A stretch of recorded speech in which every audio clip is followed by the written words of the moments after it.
Okay, so welcome everyone, and especially the friends that are here for the first time. Glad to see you. And there is a good representation of many countries, so very, very happy to see that. As you know, we have invited you today because in the frame of the Slow Food Gardens program, we have been working a lot this year, thanks to your work as well, on the monitoring system. But in the last weeks and months, especially after Terra Madre, we have still improved the forms you're using on the platform. So today we would like to verify, to revise with you the new version of the forms so that you are well aware of all the changes made and you will find yourself comfortable when you will use them. And also it's the first training probably for some of the countries today. So thanks also to the knowledge and the experience of those who have been using them in the past month, we hope this meeting will be very helpful for those who have to start this work. The importance of the monitoring, you know, is from both sides. For you coordinators in field is a good opportunity to have the picture of what is going on, of verifying if things are going in the right way according to the slow food approach and philosophy, and to keep following up on all the new gardens and to give suggestions for the improvement and the challenges to be addressed.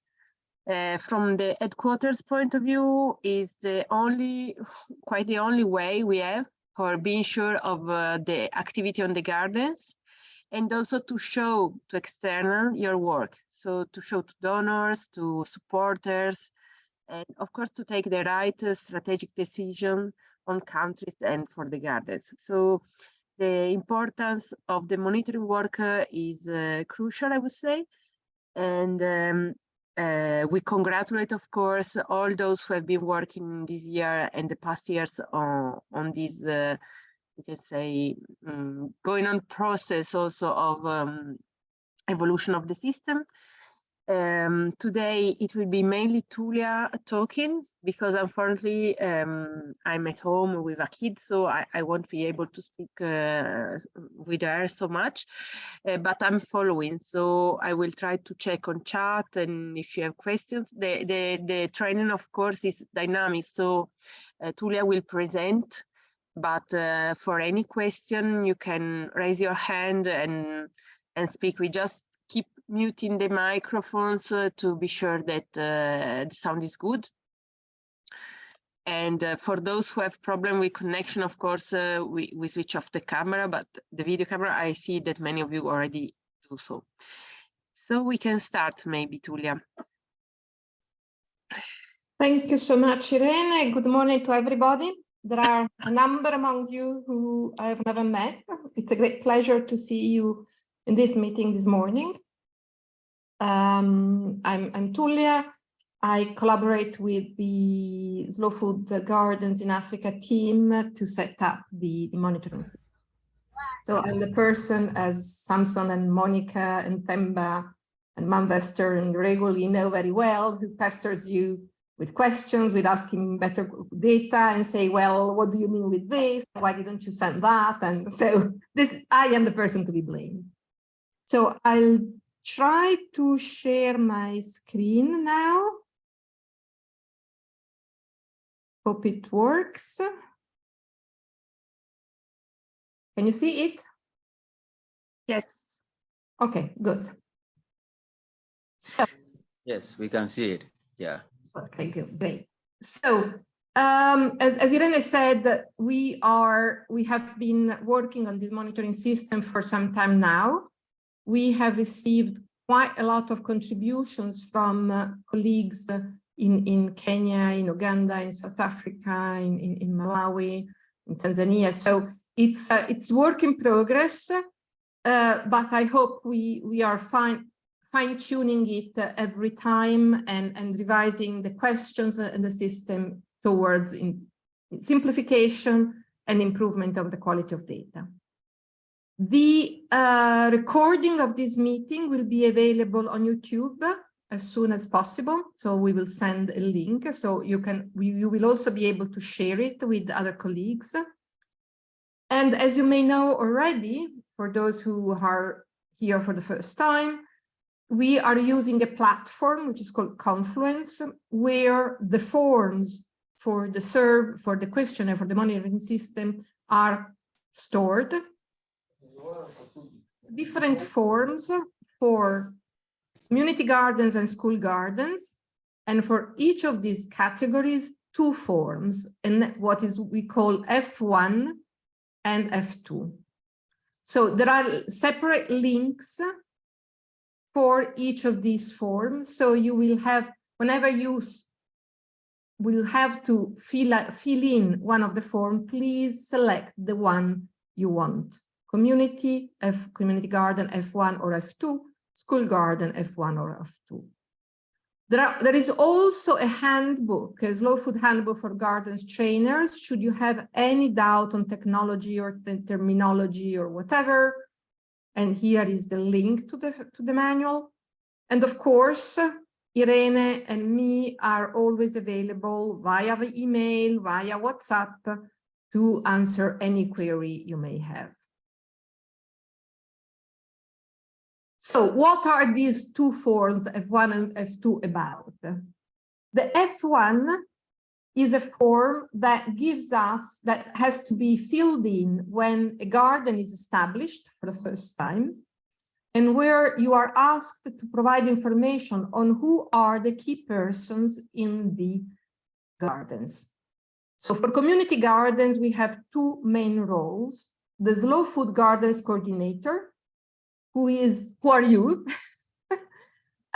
Basically, you supervise more than 1 garden, and you are the link between the gardens and slow food. And you are responsible for an oversight role, and very often you are the ones who fill in personally the form in Confluence.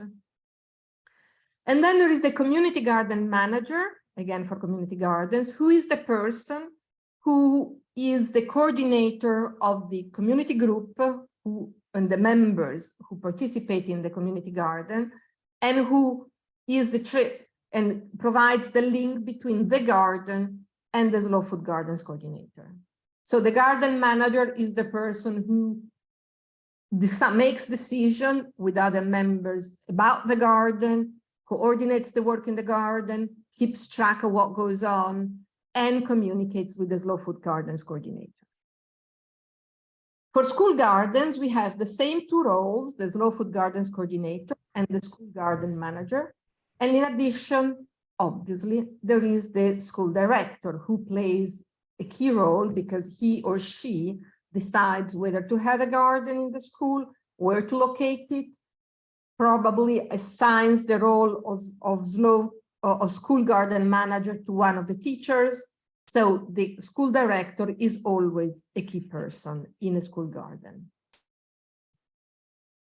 So as I said, the F1 has to be filled in when a garden is established, and provides us with information on the key persons: name, gender, age, contact, main profession, phone and email if these exist, and also the administrative location of the garden, so the region or the province or the parish where the garden is located, the GPS coordinates, and the size of the garden. We will see these issues, these parameters one by one, but I'm just giving you an overview. And the F1 has to be changed every time there is a change in a key person or in location or size. But this information can also be communicated to us by email or WhatsApp. The F1 also contains a box for the slow food garden code, which is created by Slow Food itself the first time. And then you will have it, you will receive it, and you will fill it in on your own. The F2 is a much longer form, is a much longer questionnaire, which asks for information for the profile and a lot of characteristics of the garden. And we will see them one by one, but basically it gives us, it asks questions about what are the crops, what are the agroecological practices cultivated in that specific cropping season for which you are filling in the F2, the governance, the objectives, the problems, the challenges, the expected support on slow food. So it's quite a complex questionnaire. And the first couple of times it will be a bit awkward, but then I'm sure that everybody learns how to handle it correctly. How you will be asked to fill in these forms. As I said, all the data are on a Confluence online electronic platform, which was selected by Slow Food. Once you access the platform, which you access it through the links here in this that I showed earlier, you will find the form and there will be the question. And then at the bottom of it, there is a box that says submit. In case you have not filled in all the mandatory questions, the system itself will tell you which are the questions that are missing, and you will have to fill those in. Should you not be able to fill in the form online because your access to internet is weak, you have a number of options. You can download the Word format and print it on paper and fill it on paper and later on upload the information into Confluence. You can download the form in the format of Confluence and fill it also on your mobile or on paper. Also, the Word version can be filled into your mobile phone. If really you do not have access to internet, we can accept scanned copies or photocopied or photographed copies of each page. But this is really the last resort, because this means that we also have to enter it. I mean, we do it if you really have no access to internet. So this is a screenshot from Confluence that shows where the end of the forms, the box send is when you have filled in all the questions and you want to send it and you hit done, and print allows you to print either in PDF or on paper the form, the empty form or the filled in form. Any questions so far? Doesn't look. Okay, good. So let's go into the details of each form. The first questions are general information for both community and school gardens. So the Slow Food Garden Code, as I said, Slow Food provides it to you once the garden is established. Country, the name of the garden, you will have to tick whether it is a school garden or a community garden. The date, and this is a change over the previous version, so this is important for everybody. The date of garden registration in the Slow Food Network, month and year. Previously, we were asking for the date of establishment of the garden, and some gardens are very ancient, are very old, but they were not part of the Slow Food Network. So what we want is when that specific garden became a slow food garden. For all the gardens for which we already have F1s or F2s, do not worry. So Samson, Monica, Temba, Manvester, Reguli, we are adjusting in our database these dates. So you don't have to enter them again, only for the new gardens. We also ask for the name of the person who is compiling the form, his or her role, which in the case of community gardens is the Slow Food Gardens coordinator, the garden manager, or another person, could be an assistant, could be a trainee, an intern, whatever, whoever, sorry. And for the school gardens, again, Slow Food Gardens coordinator, the garden manager, the school director, or another person. We also ask for the email and of the person who is compiling the form. Should we have any doubt, we know whom to contact for information. If the person has no email, you just enter n/a, not applicable. And Confluence automatically gives the date in which you are uploading the form. If it is done by hand in Word, please enter the date, the day in which you are filling the form, so that we know when it was filled. School gardens, we also ask for information, for three information about the director, the name, the email address of the school, the name, the email address, and the telephone number, so that we can contact the person should there be any issue with the Slow Food Gardens coordinator.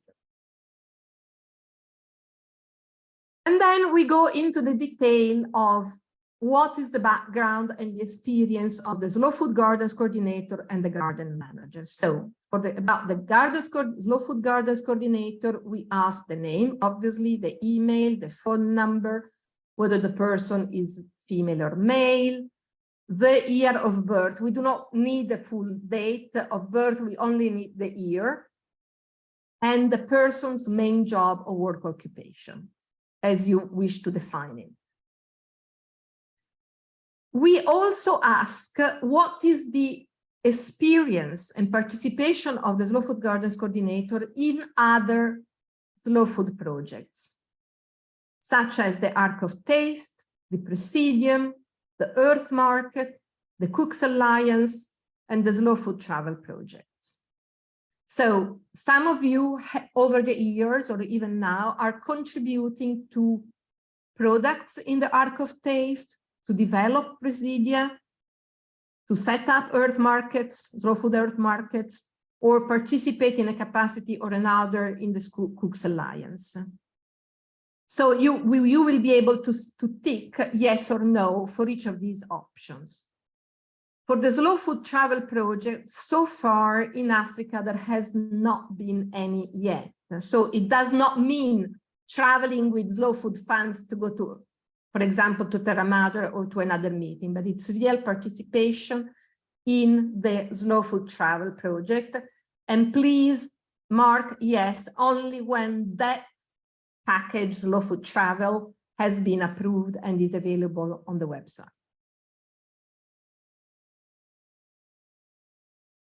We also ask the experience and background of the Slow Food Gardens coordinator, meaning whether the person has experience in agriculture, in managing vegetable gardens, whether he or she has attended slow food trainings, by slow food, or in general on other vegetable gardens, and whether the academic title that the person has, a diploma, a university degree in an agriculture related topic or in a non-agriculture related topic. So here you simply have to say yes or no according to the profile of the person. We also ask, and this is the last one for Slow Food Gardens coordinator, how frequently you visit that specific garden for which you are filling in F1. And we have identified a few common options: once per week, twice per week, every 2 weeks, once per month, less than once per month. If it is another option, it happens that, for example, some of you can only visit each garden once per year. Please add in under other, please specify. And then there is an open-ended where you can add any comment that you think it's useful and relevant about the Slow Food Gardens coordinator. Any question? Okay. Similar questions and information are asked for the garden manager. So the name, the email. Samson, go ahead. You're mute. Hello. Yes, I think I'm unmuted right now. And maybe one question is about, you mentioned about the issues to do with the garden coordinators. These are the people that are actually connecting Slow Food and Slow Food International and the communities.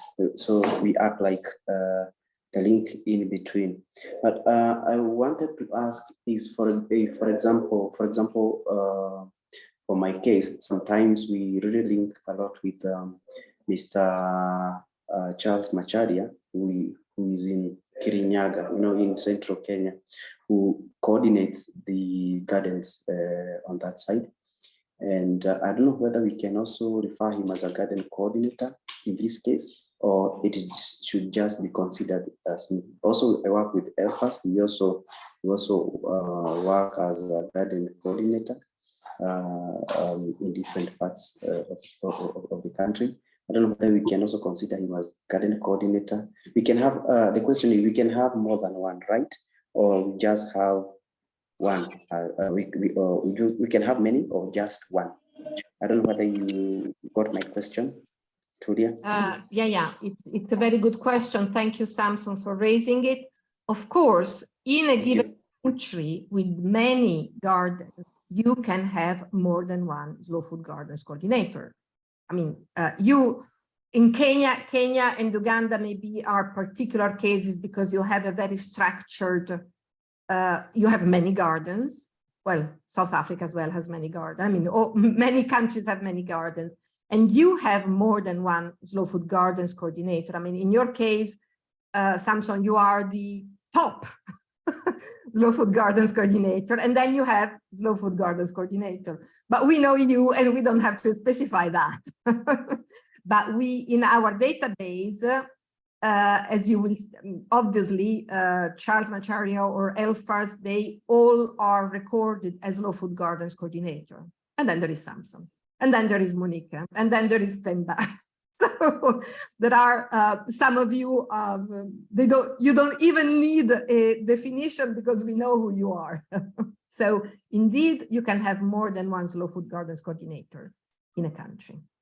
As you will have most probably one garden manager for each garden. In a few cases, there are a few garden managers who are able to supervise more than, manage more than one garden, but it's not easy.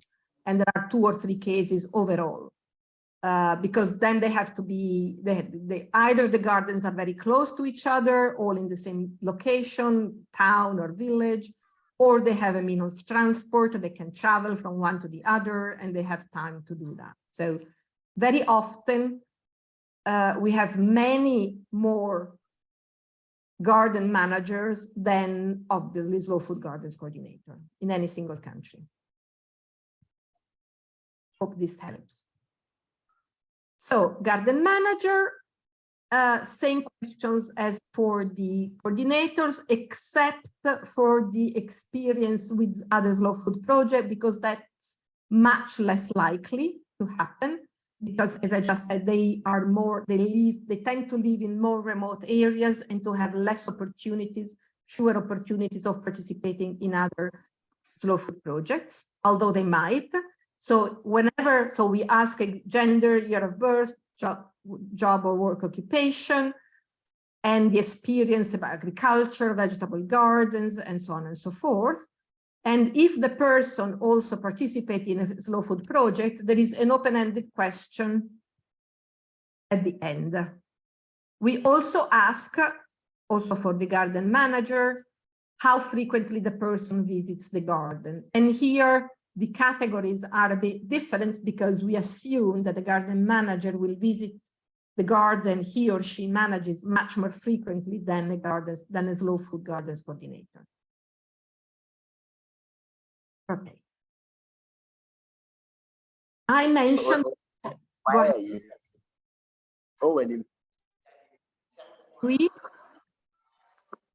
If you don't have a question, please mute yourself. Close your microphone. Thank you very much. So garden administrative location. We asked for the gardens administrative location. And we have made a list region probably of likely administrative divisions in any one country. Obviously, in some countries, some of these divisions do not exist. For example, in Kenya, now there are no longer region or provinces, but only counties. So under region and province, you just put N/A, and then you put the name for the county, or the municipality and the village or the town or the city neighborhood in case of big cities. We also ask for the approximate total number of people who live in that village, town, or neighborhood, just to give us a sense of the environment, of the urban environment in which the gardens are established. We also ask for the GPS coordinates in decimal degrees for the garden, so the latitude and the longitude. There are, I can't, okay, I will try to minimize like this. There are apps available for free online. For example, at www.gps-coordinates.net, that you look at it on your phone, and it gives you the latitude and longitude of the location of the garden, when you are in the garden, obviously. And then we ask you to enter this data into the boxes. On Confluence, there is an image that shows you how the numbers appear and how to write them into the form. Samson, do you want to say something? Or is it the hand still from before? No, let me lower my hand. Okay, thank you. So if you have difficulties with the GPS, please let us know and we will discuss how to sort it out. And last question in F1 is the garden size. So we ask you to indicate the measurement unit, either square meters or square feet, and in the box for surface to indicate how big it is. And it can be, I must say that there is a huge variety of size for gardens, from 500 square meters or even smaller to a couple of hectares. So please have a sense of, give us an idea of the size of it. And then you can add any comment. So this is the F1 that, as I said, should be filled in when the garden is established. The roles are, the people are defined for each role, the location is selected, and the size is decided. Questions? Doesn't look good. Yeah, I do have a question here. Usually I get confused when it comes to sizes, like what is the square meters of 1 hectare, per se, example? Okay, 1 hectare is, we can add it, 1 hectare is 10,000 square meters. And that, okay, no, it's fine. we can add, at least for the time being, and then we can communicate how big, how many square feet is 1 hectare, because in the square feet you reason in acres.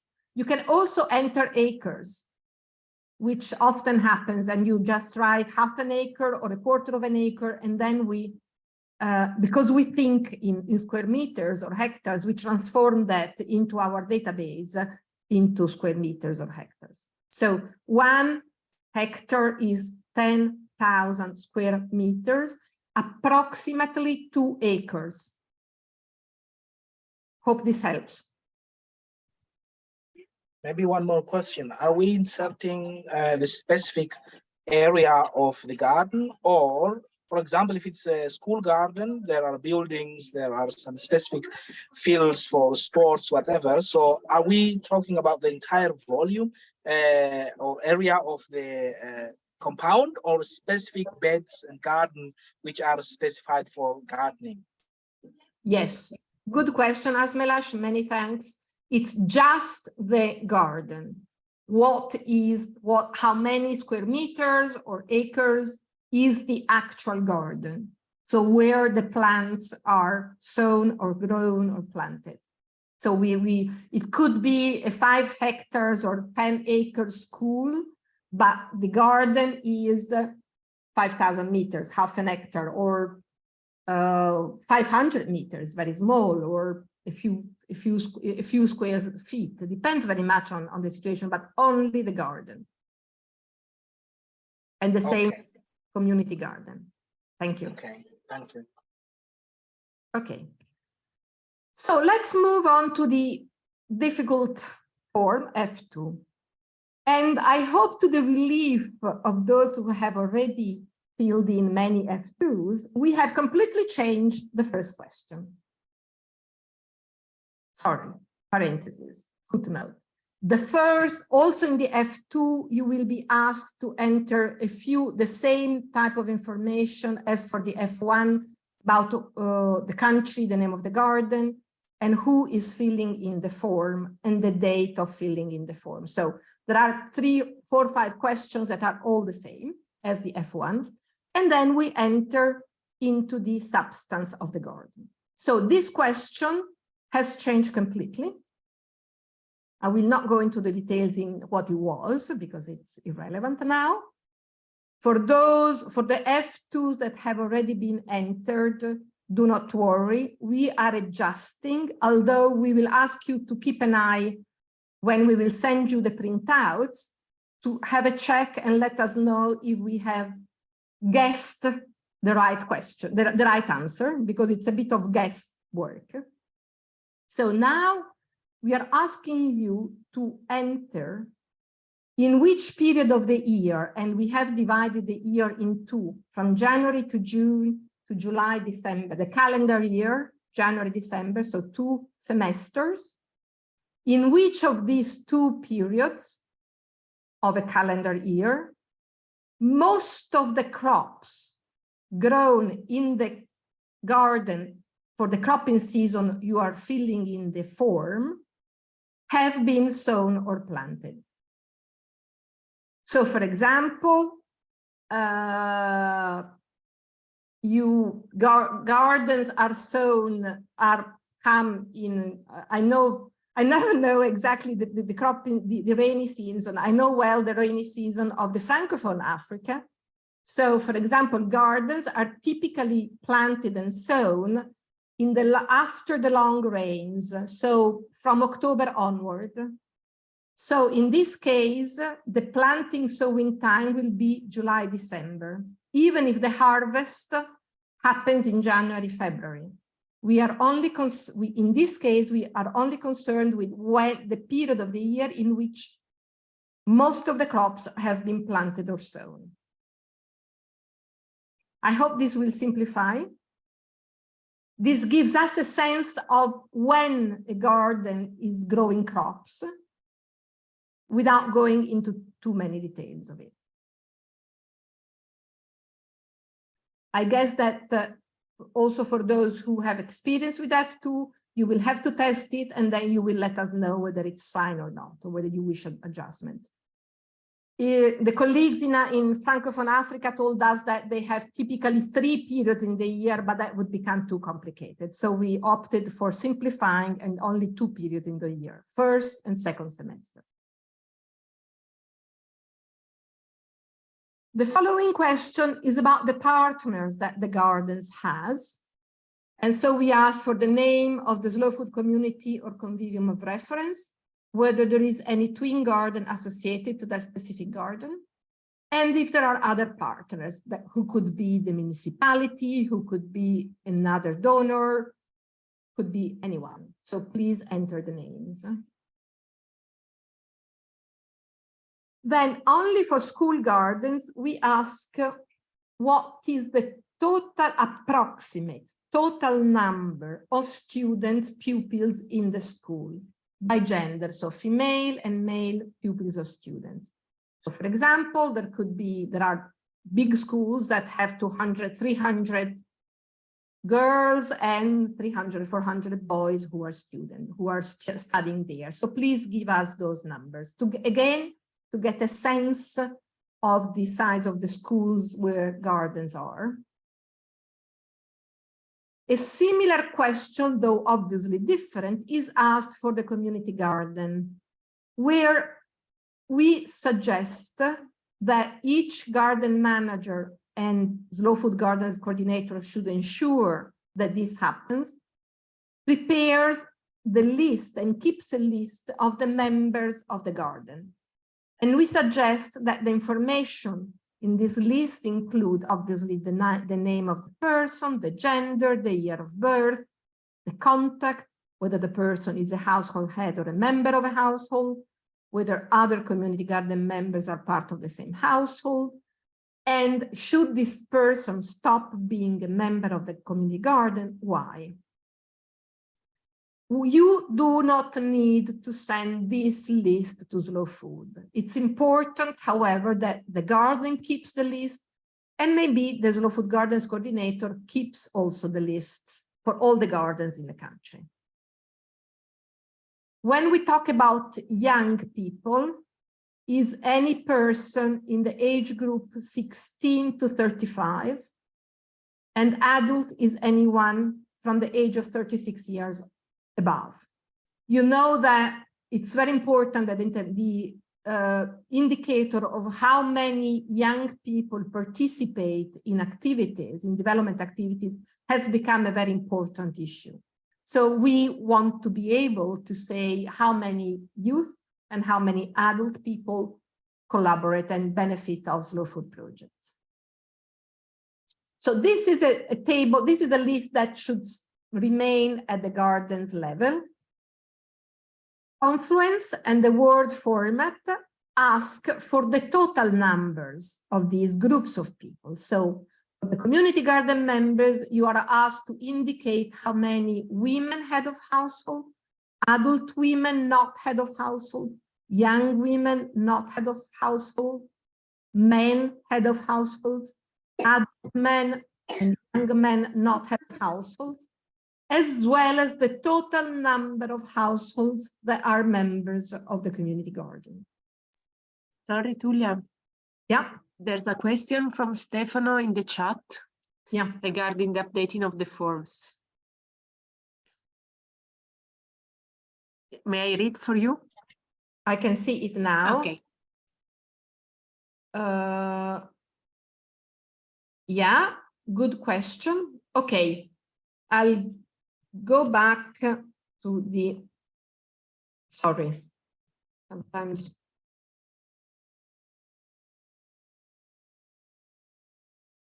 Okay, the F1, yeah, you're right, because I only talked about the F1 and not about the F2. So the F1, as we said, has to be filled in when a garden is established and updated with information, even by WhatsApp or email to us whenever there is a change. The F2 should be filled in by you guys or by the garden manager and or by the school director during a cropping season or at the end of a cropping season, with the information that is relevant to that cropping season. I'll make an example. Again, I'll use the case of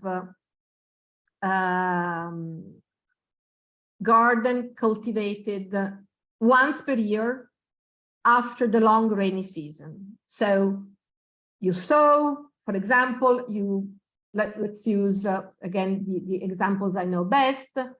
A garden in, I think that northern Kenya could be something similar because it's very similar to the Sahelian conditions, or northern Ghana, for example. So you have the long rains in the period July, August, September.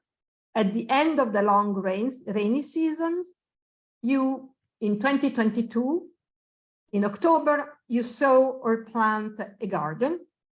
And the F2 will have to be filled in December, January, once the garden is advanced, the cropping season is advanced, you know which crops have been planted, you have a good idea of how the product will be used and will be shared among the members.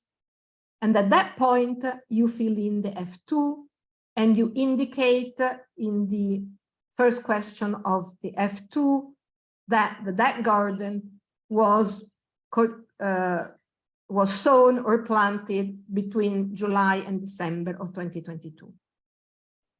And then, because there is no rain, there is no water, you will only have another cropping season next year, October 2023. So in January, February 2024, you will fill in a second time the F2 with the information about that cropping season. I hope in the case of, and we have it for Malawi mostly so far, one garden has 2 cropping seasons per year. Please fill in the F2 twice, for the first cropping season and for the second cropping season of that year. We know, and this is an ongoing discussion, this will not go on forever. After the system will be fully established and you will have monitored, and you will be monitoring most of the gardens in your country, and you will have a good sense of what is going on. It will be possible to select only. Michael, please mute your mic. Thank you very much. You will select a few representative gardens of a group of gardens, and you will monitor it. So, for example, one garden that represents 5 to 10 gardens in the same province or county with very similar conditions, and then you will fill in the F2 only for one. But this will come later on. So, for the time being, please fill in an F2 every time there is a cropping season and new crops are planted in a garden. I hope that this explains. Let me see in the chat. Thanks a lot. Okay, good. I'm glad. So I'll go back to where we were, which was here. So we have gone through the recording of providing information about the community garden members. A similar question exists from the school garden forms, but about school garden participants. So female pupils, male pupils, female teachers or male teachers, other adult or young women, and other adult or young men. So this is to get a sense of how many people participate in the gardens. This is a screenshot of Confluence for this question. This is the community garden. So in each box, you will have to enter the number of the members who belong to that category. As I said, women head of household, adult women, young women, men head of household, and so on and so forth. So this is just to give you a sense of how Confluence appears.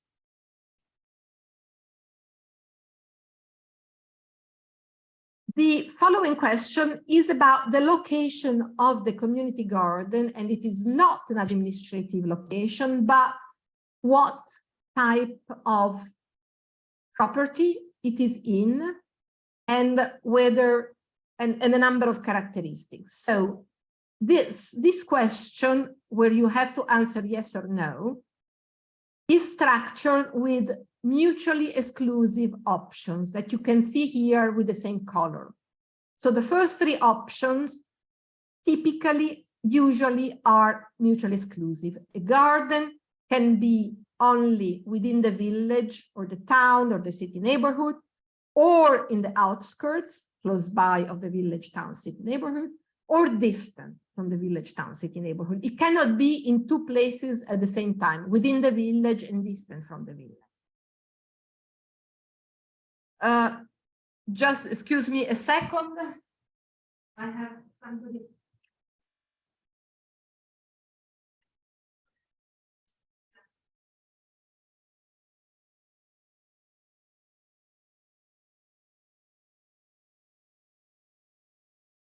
Sorry, guys, I have problems with the plumbers, and the plumber was there. A garden cannot be, or is either on public or communal land or on private land or a private backyard. Cannot be on the two at the same time. So one is yes and the other is no, whichever. The same for land that was not cultivated previously or that was cultivated previously. One of the two is yes and one of the two is no. And then other option in a seasonally swamped area, a bas-fond in French, or in a non-traditional medium, for example, for urban gardens on a roof, in plastic bottles, in pots or boxes or whatever. If it is another option, please specify which. And I don't know why the question is in English, in French, but it should be, please add an open-ended question with, please add any other comments that you consider useful on the location of the garden. I'll see the chat. 1 year, 2 cropping season. Yes, that's right, Samson, correct. Thank you.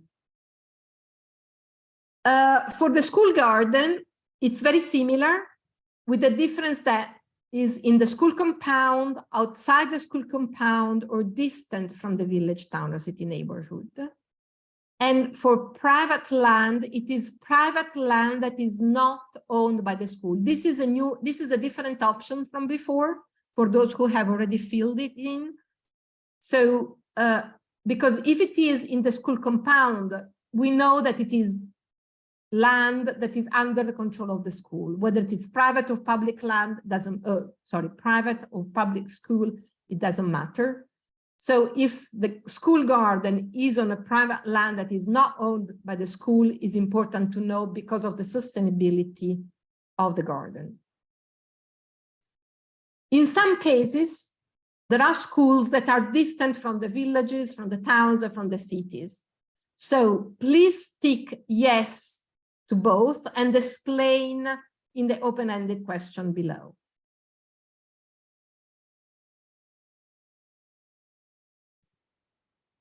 We also ask the distance from the closest market in kilometers or miles, and please indicate the measurement unit and the actual distance, and how long it takes to go from one to the other on foot in terms of minutes, so that we have a sense of how easy it is for the garden to sell its products at the local market.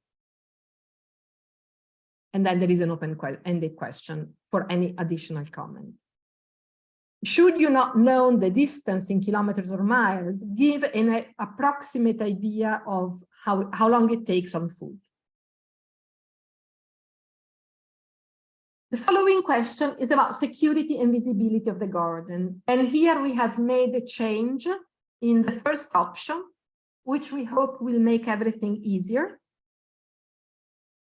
Now the question, you have to say whether there is a fence, yes, or there is not a fence, no. And then indicate what type of fence is there, a vegetable fence or a hedge, a wooden fence, an iron wire, barbed wire fence, a bricks adobe fence. And then we also ask whether there is a sign or a panel with the garden's name.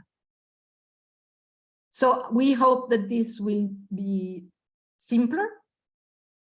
And again, for all the F2s that have already been entered, we are changing the date. We are adjusting the information in Confluence and in the database. You don't have to re-enter it. You will only for the new F2s. Please keep it in mind. The chat, what is it? Could we? Yes, of course, there is a possibility of having a greenhouse garden in the schools. Simply add it under open-ended, other, please specify.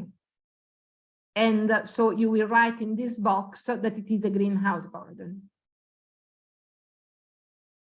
Could we update the list of existing gardens in Ghana? How many new ones could be added? I think that this should be discussed with Irene.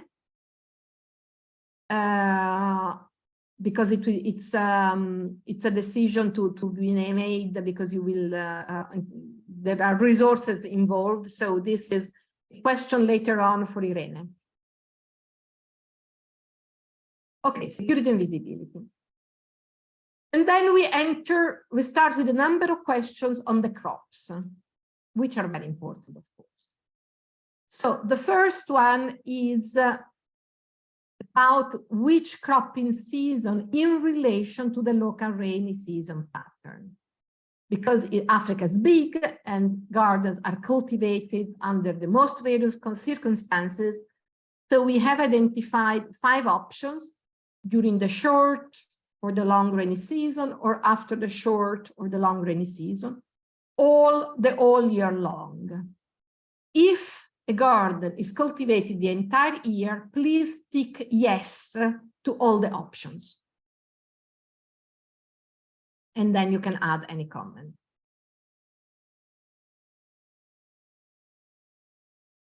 Crops, as you are very well aware, the cultivation of local crops, traditional or indigenous crops, is very important for slow food. So important that we understand what are local crops and crops that are not local. So what is local? Typically, local is a crop or a species or a variety for which the seeds are available locally as non-commercial seeds. So, for example, cabbage is an imported crop in Africa, so it's not a local crop, but by now there are local varieties, local breeds, local varieties of cabbage, so you should indicate that it is a local crop. Another typical case is maize.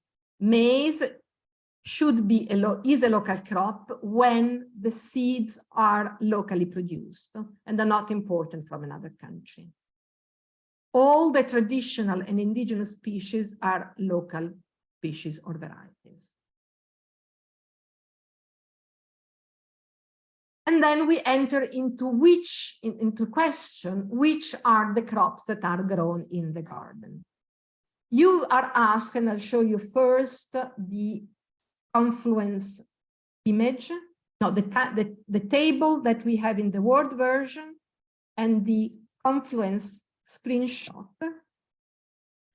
So you are asked to list all the, here there is a big change with the previous question, with the previous format. Again, we hope that this is simpler.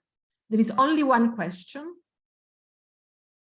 where you are asked to indicate all the crops that are grown in the garden, and there are 12 possibilities. There is space for 12 crops.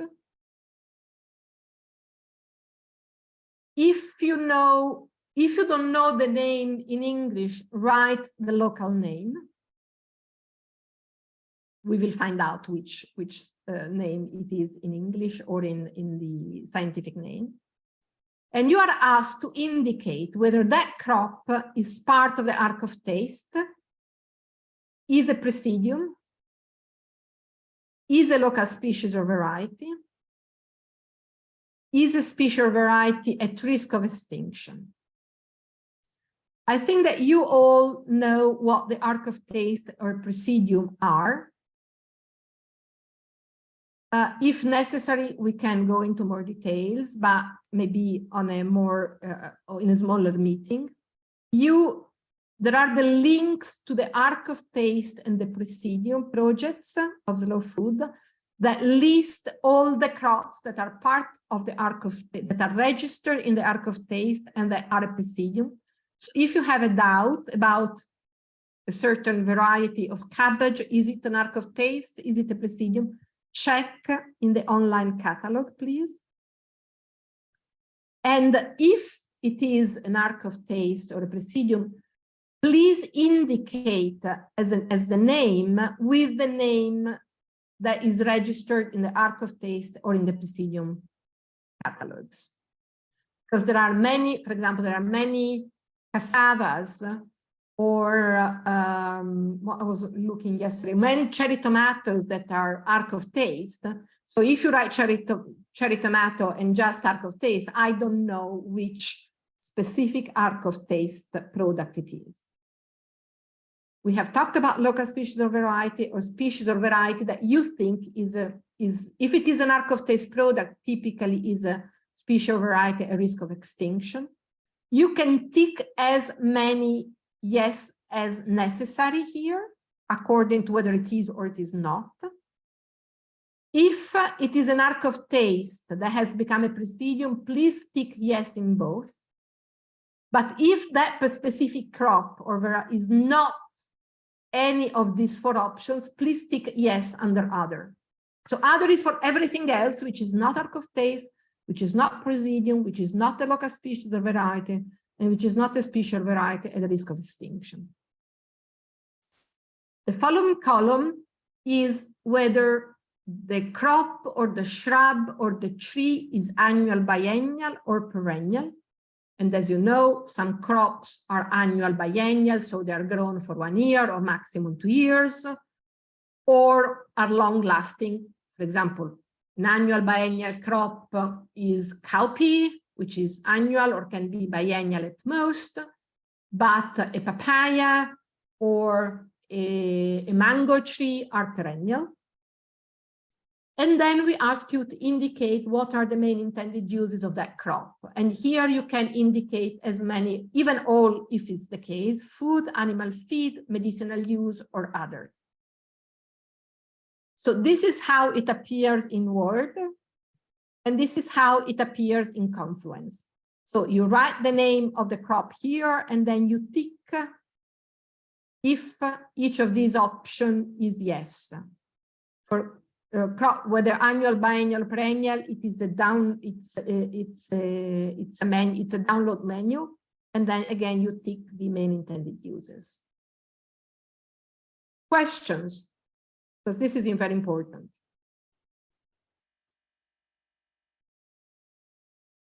Either it was so confusing that you don't have questions, or everything was very clear and you don't have questions.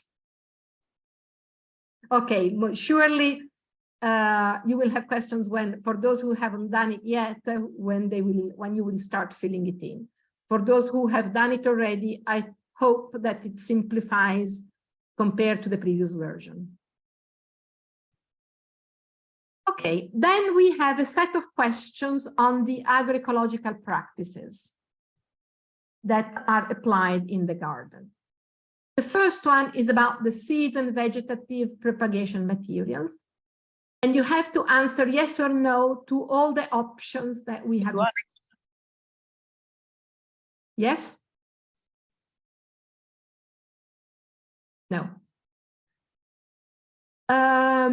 So it's different options about the possible sources of seed and vegetative propagation materials. The members, the garden itself, neighbors, the local shop, a shop outside the village or the town, the state agricultural service, gathering from wild plants, the seed banks, slow food community or convivium, other slow food projects, partners or twin gardens. So you have a number of options or other. And again, there is an open-ended question where you can provide more information. This is very important, of course, because it also gives us a sense of, like the previous question on crops, on the biodiversity of the crops that are grown. The following question is about the sources of water. And this can be rainfall harvesting, wells, boreholes, water bodies, seasonal or permanent, public water tap, gray waters. We also ask whether the water used for the crops is paid or is free of charge. And usually it should be yes or no, and shouldn't be both yes and shouldn't be both no. And we also ask how you get the water into the garden, through manual lifting, motor pump, a solar pump, or any other comment.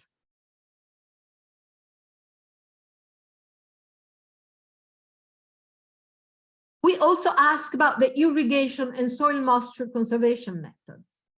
So what do you use to irrigate? What do the people use to irrigate the garden? Water cans, drip irrigation with pipes or bottles, auto flooding, lateral irrigation, clay pots, terracotta jars, mulching, windbreaks, tree shade, cover cropping, or any other method. Please answer yes or no as it applies to that specific garden in that specific cropping season. And it can change in the same garden from one cropping season to the next because it rains more or it rains less and so on and so forth. Soil fertility and soil management practices. Again, a yes or no question on whether what is used as a fertilizer. Animal manure, green manure, compost, crop rotation, intercropping, mulching, raised or sunken beds, terracing, no soil fertility and soil management practice at all, or any other. We realize that it's useful to clarify what is what. So animal manure comes from animals directly, the feces of animals reared near the garden, any type of animal. And when the dung is cooled down, you apply it directly to the soil. Green manure is when you have a crop that you dig back into the soil, where it enhances the organic matter in the soil, improves the structure, helps generally the health of the soil. Suitable plants are legumes, leguminous, crucifers, radish, mustard, cabbages, grasses, and brassicas. So a number of groups of plants can be used for green manure. Crop residues from the kitchen, from other fields that are just shredded and thrown into the soil.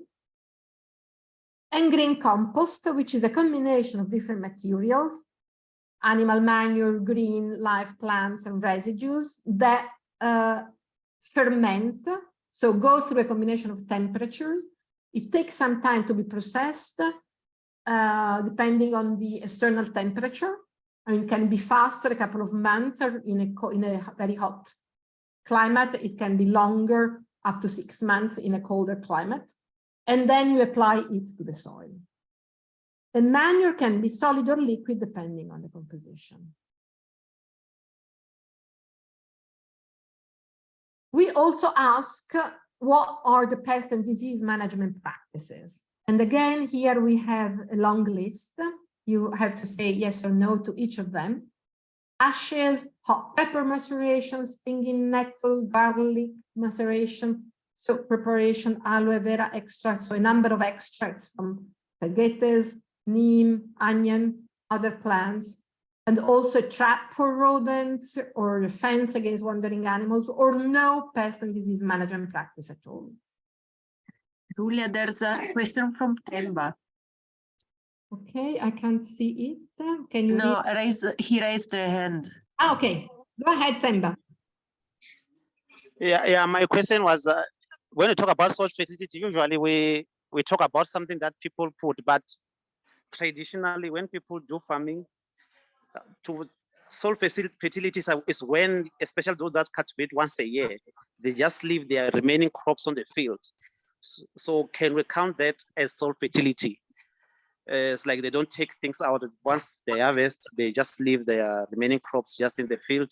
Then they're gonna cultivate, not removing those fields, those remains there. So can we call that soil fertility practices, or it's not?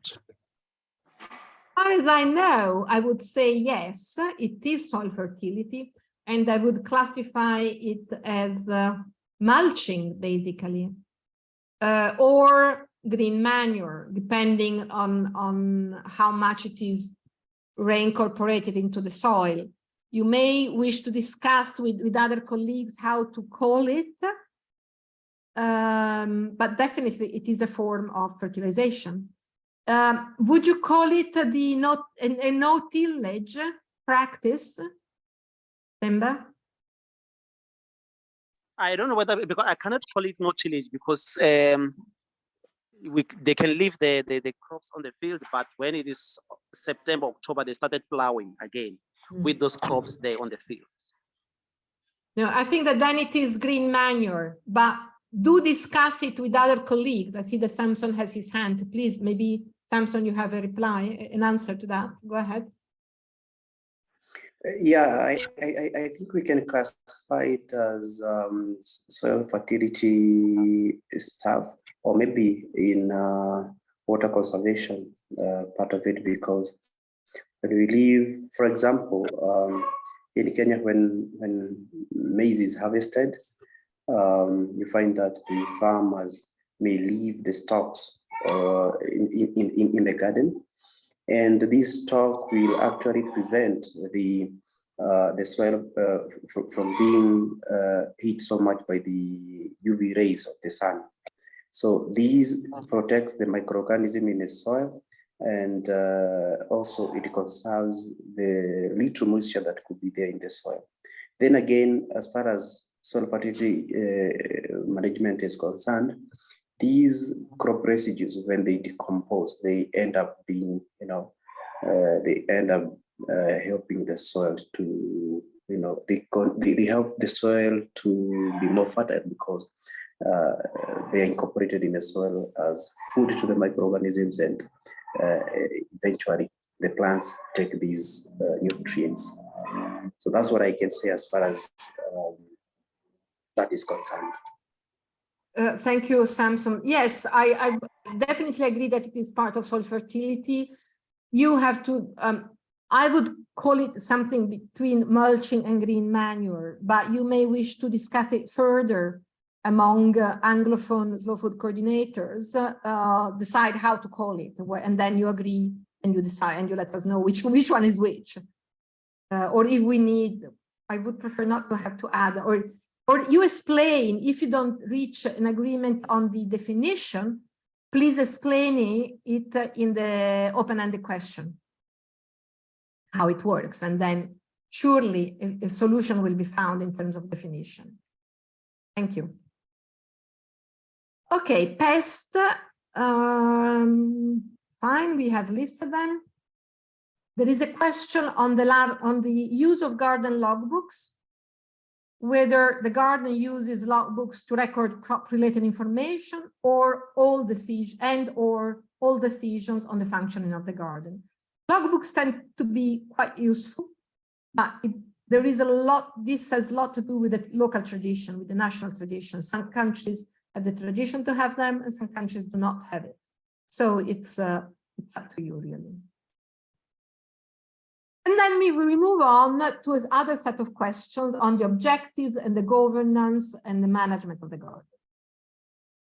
The question on the objectives lists about 10 possible objectives. Food quality, so produce healthy and good food, or more food, or produce food for the lean season.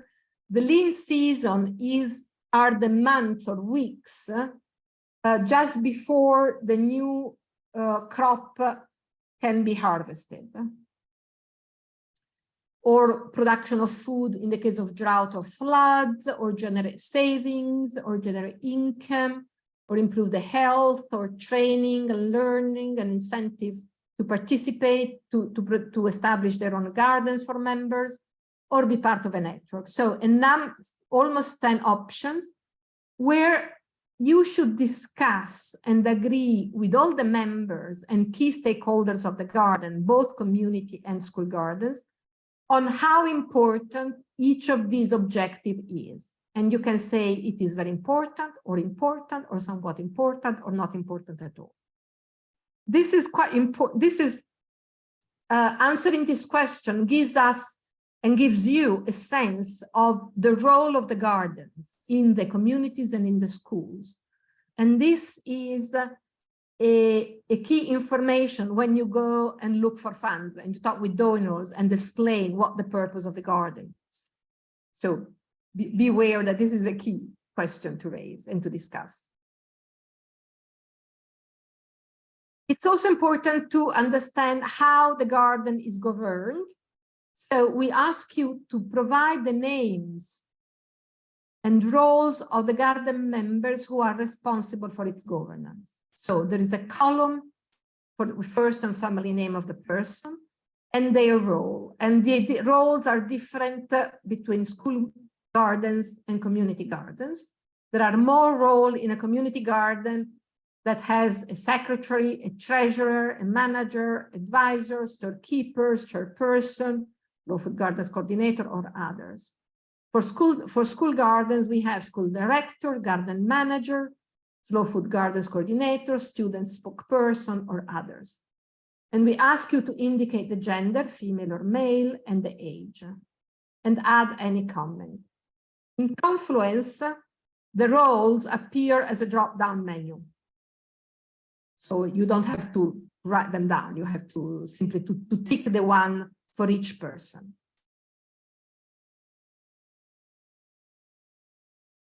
And then we have 3 questions on the management of the garden. How is the garden managed? So the first is about the decision-making mechanisms. Who makes decision on what? So is it only the garden governors who decides what crops to grow and how, and about the destination and distribution? Does the Slow Food Gardens coordinator participate in these decisions? Do all members participate in these decisions? Of course, the last 3, the questions in red, the E and F, should, if they are yes, so all members participate in both types of decision, the last one should be a no. So each garden's member decides on his or her own. So please pay attention to be consistent and in your replies. How is the work organized in the garden? Everybody works on all garden plots, or each member works on an assigned plot? Does everybody work according to, does everybody work according to planning, or does everybody work whenever he or she wants? So there is a bit of mutually exclusive questions. So please think carefully through, depending on how the work is organized in the garden. And you can always add, there is always an open-ended question at the end. And then we have a question on destination distribution of garden products, which is slightly different from the previous one. So the first 4 options require a numeric answer in percentage, how much of the garden production goes to different uses. So is it used by member household or in the school canteen? It is used to generate revenue for the garden or for the school canteen. It is used for demonstration events in the garden, or it is used for other purposes. And here you indicate how much of the total production goes for each use. The total should be 100%. And then there are 4 questions where you are asked to reply with yes or no about how the products are distributed among all members or students in equal parts, or are sold to generate income for other community or school activities, or are sold or are given, donated to poor members or students, or are donated to poor households in the village, town, or neighborhood. So 4 numeric replies in percentage, total 100%, and 4 qualitative yes or no replies. And then comments if you need and if you wish. Is there any question? Are there questions so far? Doesn't look like. Good. This is how it appears in Confluence, the same question. Sorry, I had forgotten about it. So 4 boxes numeric and 4 yes or no replies. Then we have a long question on training events and materials and different options, yes or no. The garden has access to slow food training material or in hard copy, or slow food training material online, or training material by other organizations in hard copy or online. Or the garden uses regularly training material by Slow Food or by other organizations on gardening. And then whether training events have been organized at the garden over the last 12 months by Slow Food, or community awareness events at the garden, or training events by other partners. We also ask whether the garden is used as a training area on gardening for the local school in the case of community gardens, or for other schools in the case of school gardens.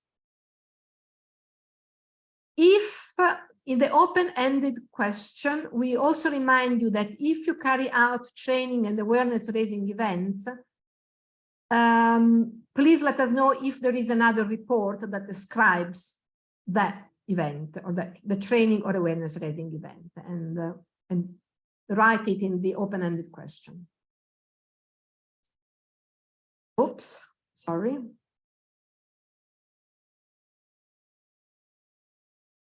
Sorry. Okay. The next question, it has changed compared to the previous version. It focused only on COVID-19 pandemic before. Now it has been expanded to include any recent or ongoing major disruptive event that has had an effect on the garden. And these events could be a drought, flood, an epidemic or a pandemic, civil strife, or war. We have, unfortunately, so many bad things happening that these have to be taken into account. So you are asked to discuss with the key persons and members of the garden the extent to which the event that has affected the garden, and you have to write which event it is in the open-ended question below, has affected the work of the garden, the production from the garden, the income and or savings by the garden, the learning process of the garden, whether it has increased, whether it has continued as usual, whether it was reduced, or whether it stopped completely. So this is to understand what is happening. For example, climate change that may come as drought or flood, or could be also a very late onset of the rainy season. So please explain it in the follow-up question, what it is the event that has affected the garden production.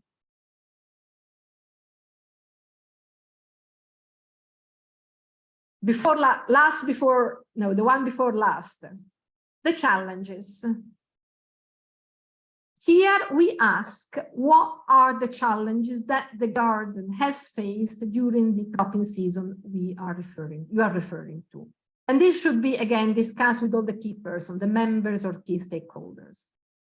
And we have come up with a list of potential challenges: garden size, fencing the garden, availability of seeds, availability of natural fertilizers, access to water, pest and disease control, availability of tools and equipment, financial resources, garden governance, garden management, knowledge of slow food gardening practices. And obviously there could be something else that you will have to add.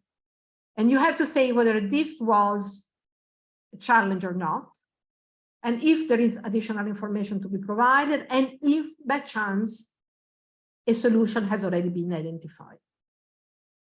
And this is a key question to understand what are the current problems of the gardens, so that you can take action the following year. Once we analyze the data at country level from all the gardens in the country, and we see what are the trends. So you can plan accordingly to address the most common challenges. For example, in some countries, common problem is knowledge about pest and disease control. So the action next year will be training on pest and disease control. Or there are issues of availability of seeds, and so on and so forth. Last question. It is about the support that the garden would like to receive from Slow Food in future. And again, this is quite important for Slow Food to understand how to provide support. So we have 5 options: support to organize awareness raising events, support to organize training events, supporting funds or kind to expand and improve the garden, or supporting funds or kind for crop management, buy seeds, materials, tools, and so on and so forth, or more frequent technical supervision, or other. And here you have to say again whether it is very important, somewhat important, or not important at all. And please add any comment. And now, thank you for your attention. Floor to you and to questions. Let's see this chat. Fertilizer, organic fertilizers, is able to enter into the production of organic fertilizers? I really don't know. And this may be an issue at country level. Maybe in Ghana, you could get organized and have somebody producing organic fertilizer for all the gardens. But I leave the floor to you guys to discuss.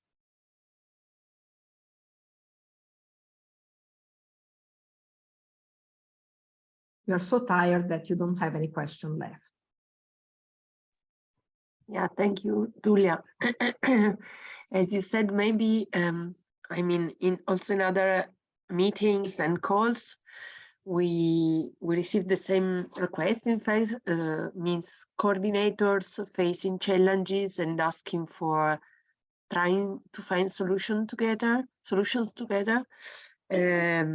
But this is a good opportunity, as we have here with us the coordinator from other countries. So, for example, maybe we can ask to Monica or to Asmelash or to others if they had problems of getting organic fertilizers in their in some of the gardens they are managing, if they found some solution. Or this question I mentioned Monica because she has faced many gardens to be coordinated, but of course many of you, all of you have gardens, so you can share your experience and suggestions to Father Martin. Maybe I can say something. Thank you, Asmelash. Yeah, I mean, organic fertilizer is one of the key elements when we are dealing with gardens. But I mean, mainly we have this organic matter everywhere if we start gardening.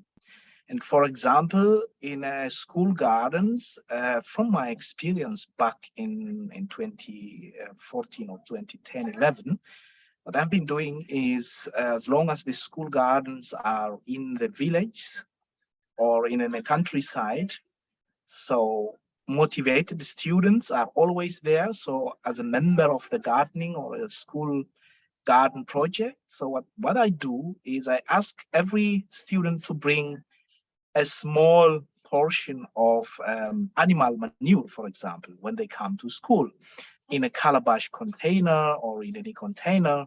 So when 20 or 50 students bring such a small portion of manure, then it becomes a bigger portion where we put all the required elements to make a compost, like a green stuff or dry stuff. Then we have water, then we have probably small old compost. And then in 3 months or in a couple of weeks, we have a very good compost together. So this is one of the options to deal with because we have a resource. And another option could be also what we do is just bring all the materials together as an organic matter. So as it was already mentioned, bringing all organic matter back to the soil is a way to improve the quality of the soil in terms of water holding capacity, in terms of nutrient holding capacity or cation exchange capacity. So this is another way to work with and follow some techniques like soil and water conservation techniques to slowly develop the soil fertility. Yeah, because the only option is another one, which is inorganic, which we don't do. to speed up or to have a nutrient in the soil straight away, and we are not following this. So organic fertilizer is a process which takes longer time, so we can find solutions here and there and try to rehabilitate or regenerate the soil through the time. So that's experience I can share a little bit. Thanks very much, Asmelash. Anyone else want to add? Monica has her hand Oh, up. sorry, Monica, I didn't saw your hand. Thank you. Go on.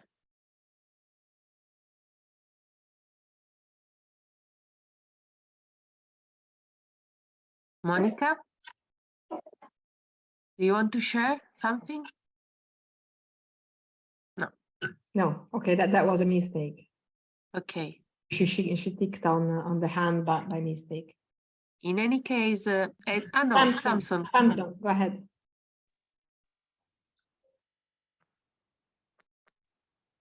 Okay, I think that's a very valid question, and I think it's a very important one, because when you're talking about slow food gardens, I think when we don't have the idea how to make or where to get the manure or the organic inputs, and it becomes very difficult to actually okay, sorry. Thank you. Hello? Yeah. Yes. No, Monica, Samson is speaking now. You can speak later. Go ahead. Okay, I was saying that is a very important thing to consider. Otherwise, it would be very difficult to be in a position to impart any knowledge as far as slow food gardens are concerned. So I think the first thing to consider when we are going this way is first the capacity building on, issues to do with preparations of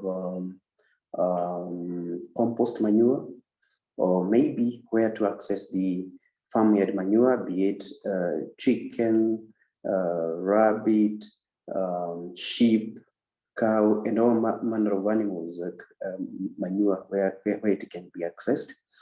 Like just as Melash mentioned, for the case of the school, most of these kids, they have, you find that they have animals at home. Maybe they have big animals like cows and sheep. They have chickens or maybe rabbits. So they can bring the little manure they have back at home from their home, and they can use that to do that. If not that, the schools have got locally available materials that can be turned into compost. For instance, we have the students, they can be taught how to do compost manure using the locally available materials that are in the school. Maybe the school has got few animals whereby they can take the manure. They can use dry matter, maybe from the crop remains. They can use ashes from the kitchen. They can use different kinds of materials that can be used to prepare good manure. Here in Kenya, we were very much privileged because we were working closely with this is something I've been doing, preparing the manures, preparing the compost. But again, we were very much privileged because we were working with Pelham Kenya under the program they were calling Knowledge Center for Organic Agriculture kind of thing. And they were teaching different ways of preparing, things that can reach the soil. For example, the first thing we were teaching people widely was all about preparing and making bokashi. And bokashi, these are actually a soil amendment kind of fertilizer. And these was very easy because these actually are fertilizer that is prepared for just 14 days, and then you can use it. As well as also they were teaching about cold and hot compost, and these are the things that I think we all need to make sure that at least we are able to have these, we are able to fertilize the soil in an organic way. Apart from that, we should also understand what are the other ways of making sure that our soil is fertile. The other thing is to do with mulching. You are conserving the water in the soil, but at the same time you are working on the soil fertility because it will decompose with time. The other thing, when you deal with intercropping, that's another thing, because some crops will fix nitrogen, some crops will provide nutrients to the others, and that makes it easy for this kind of to make sure that at least the soil is good. The whole idea here is about feeding the soil to feed the plant, and not maybe actually getting the fertilizer that will actually feed the plant alone. All along, again, we can also think about where we come from. Do we have some people preparing the organic inputs in an organic way? That's another thing that you can ask, because we always say that some farmers would like to produce their food organically, but on the other hand, they don't have that. They don't have. They are lazy maybe in terms of preparing these fertilizers, and what they can do, they can buy where it is produced. So I think those are kind of the things that I would like maybe to mention about that. But capacity buildings on organic inputs, it's very important. Thank you, Samson. That was very interesting and useful. Monica, would you like to say anything, to add anything?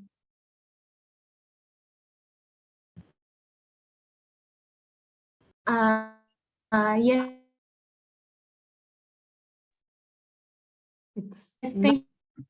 Go ahead. Thank you so much. Samson actually mentioned what I wanted to of the garden managers in manure making, and especially using the localities in an area where they have a lot of animals. Animal liquid manure would be great to use. And if there is no easy access to the animals, it's much easier to make compost manure using the plant residues, and also green manure. Yes, it has all been said by the previous speakers. Thank you.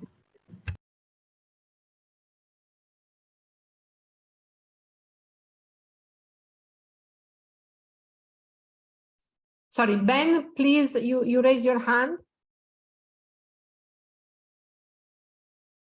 Ben Olatilo. Yes, I just want to add to what Samson has said. For the children back home, they all have their waste, maybe like peeled banana cover, garbage, which are good for organic matters. They can collect them at their different homes in a bucket, in a plastic bucket, and keep it for a while. So they will bring them to school during the practicals, the garden practical time. So they can collect it together and make compost with it as organic matter as well. Apart from that, same way with animal waste, like chicken, poultry waste, and others can be collected. So with this, collectively, they can have enough and massive material for compost. So these are ways to help to improve the soil fertility, which it will be a collaborative effort from the parents, from the student, as well from the school system. So that's my own contribution as well. Thank you so much. Thank you. Very interesting. Okay. Any other? Olajumoke, please. Hello, everyone. Good morning. Good morning to you. I just want to add to what every other person has said. In our own case, we try to make dry compost. Like Mr. Ben has already said, during this season in Nigeria, it's usually the dry season. So we tend to pack the organic waste, like food leftovers and everything, and we try to sun dry them and probably dehydrate some So once we have a lot in a container, we grind them into powder so that they can be available, all year round. So that's how we kind of have excess or extra organic compost instead of using the wet compost, which is usually good and which we make most of the time. During the dry season, we try to make use of the dry season by making extra bags of organic compost by drying those things like fish bones, bone meals, and every other thing. We dry them, crush them into powder, and keep for planting seasons, and I think it's actually been working. So we are just considering how to make it, into a bigger scale production, so that probably we can send it out to other communities and other gardens around us. So that's just what I want to say. Thank you so much. That was also very interesting. Irene, over to you. Yes, thank you so much for this sharing.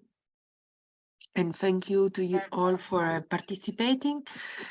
I would maybe just ask if someone else want to add something. I would ask specifically to those who already filled the forms in the last months. So if they have general suggestions to be shared to those who have to start this work of monitoring. So there are little tips you want to suggest to those who have to start using the forms. And then I invite all the coordinators that are here and those who are who couldn't join today, but will be maybe receiving inputs from you, our presentation, of course, by email. Maybe you will meet them on Terra Madre Day. So those who weren't today with us, but will start also using the forms, I would suggest to each one of you and to them to try to use the new forms soon, maybe in the next weeks, so that you are fresh in mind with those, the information Tulia just told us, and you can verify if something still is not clear, and we can help you in finalize the process. Yes, of course, Asmelash, in the next days, we will send an email with the presentation and the recording as well. Sorry, and yes, so last couple of minutes, just if someone of you want to share tips for those who have to start.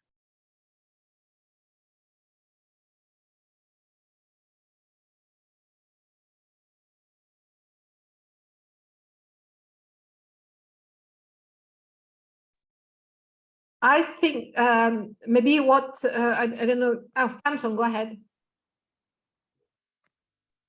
Okay, maybe what I would like to share is that just like I mentioned sometimes earlier, I think we have come from far when it comes to doing monitoring and evaluation. At first, what I came to realize is that it was not easy, especially. Please mute your mic. Thank you. Go ahead. Go ahead. Okay. So I was saying that at first, also from what I learned from my fellow team, that we were feeling the F1 and the F2s. We came to realize that it was not easy at first, but the more you do it, it becomes easier because you understand it, and then when you actually maybe if you are correcting the data through a phone call, it is very easy because you actually understand what you need. But when you are not yet used to the form, then it takes quite some time. So I would like to call upon maybe those people who haven't, the new coordinators that look forward to start collecting data for F1 and F2 to actually try as many as they can, because that's how easy it will be. I think that's the insight I wanted to put across. Thank you.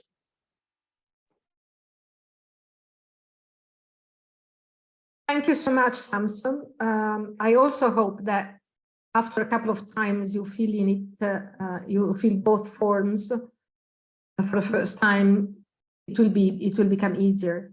When you have problems, please get in touch. I mean, we see from the forms that we download what the issues are, but also if you have questions while you're filling it in, maybe try first on paper, offline.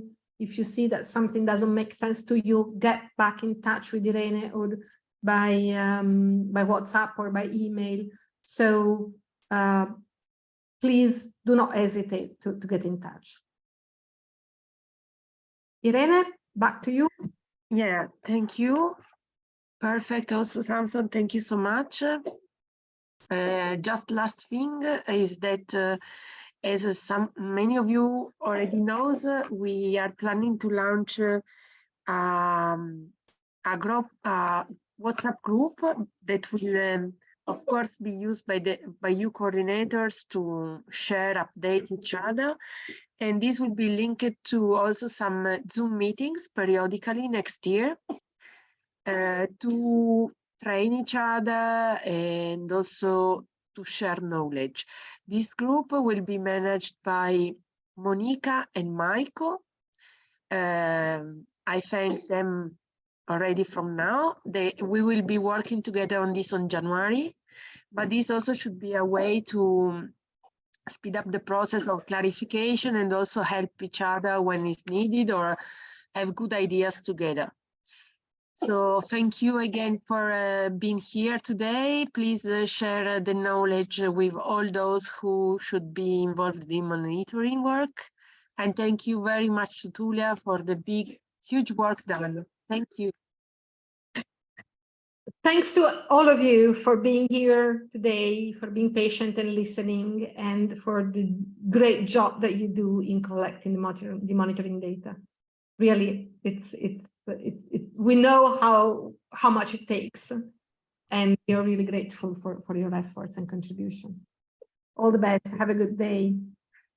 Ciao, have a good day. Thank you. Grazie. Ciao. Thank you very much. Ciao, ciao. Ciao. Ciao.